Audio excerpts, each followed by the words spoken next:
Jamal Khashoggi's murder snuffed out a critic of today's Saudi government. 2 years later, his allies are trying to ensure his silenced voice can still be heard. A new film shows a complex man who never completed his final act. Lawrence Wright is a writer and the executive producer of Kingdom of Silence. I see Jamal's life in 3 acts, just like a classical drama. The first act was in Afghanistan, covering the U.S.-backed Mujahideen fighting the Soviet Union. Khashoggi helped make the leading Arab anti-Russia fighter famous. I do not deny that I had sympathy toward the Afghan cause because I myself come out from Islamic circles. And it was a big story, which kind of made my name in the field of journalism. But after 9/11, Khashoggi turned against bin Laden's manipulated version of Islam.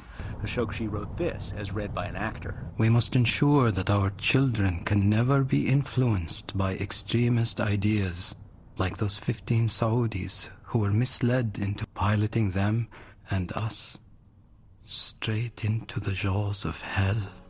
Khashoggi joined the Saudi government and championed U.S.-Saudi relations, including the war in Iraq. But then his third act. The Arab Spring birthed his belief in freedom of speech as the key to regional reform. He started a news channel called Al Arab, designed to give Saudis access to uncensored information. But the new Saudi King Salman and his son, Crown Prince Mohammed bin Salman, or MBS, rejected Al Arab and free media as a threat.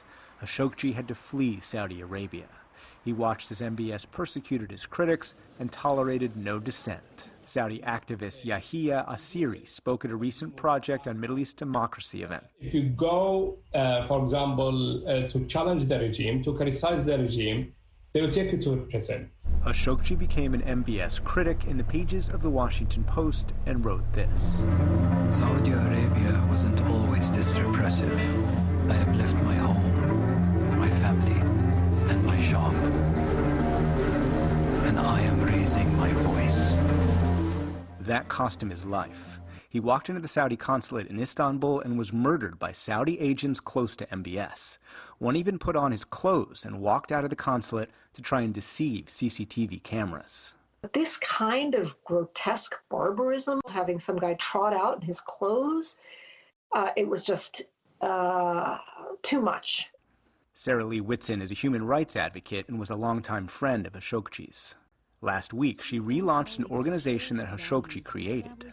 Dawn, Democracy for the Arab World Now. The only solution that will bring lasting peace and stability, security, prosperity, but also dignity to the people of the region was democracy and human rights. Initially, MBS was considered a reformer. On a 2018 U.S. tour, he met Silicon Valley executives, the UN Secretary General, and President Trump. We've become very good friends. For the Trump administration, MBS has helped lead an anti-Iran alliance and bought American weapons, including for the Saudi-backed war in Yemen that's killed tens of thousands of civilians.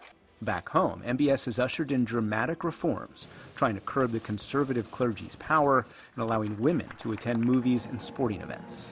Jamal believed that MBS was offering some freedom, some reforms, and taking away others. The one that he was taking away was perhaps the most valuable, which was the ability to speak, to have an opinion. Dawn is designed to document those restrictions and call out governments who support Arab autocrats. We need to focus very specifically on the way in which the American people, the American citizenry, are enabling and promoting a dictatorship and tyranny in the Middle East. The Saudi government says it punished Khashoggi's murderers, but human rights organizations say Saudi senior officials and the man the CIA assessed likely ordered the murder walked free. I hoped that there would be some kind of accountability, but there's not.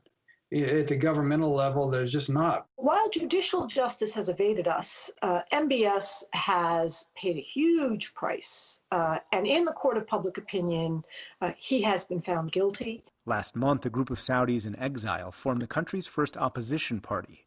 The group hopes to institute democracy as a form of government in the kingdom. That's not expected anytime soon, but Wright believes Saudi's ruling family faces a reckoning. People are beginning to wonder, do we really need these people? I think at that point, Saudi Arabia is going to face a terrible crisis. And it would have done better if Jamal had been here to help show them the way. Khashoggi didn't live to see that final act, but his death helped guarantee that the conversation he started in life will continue. For the PBS NewsHour, I'm Nick Schifrin.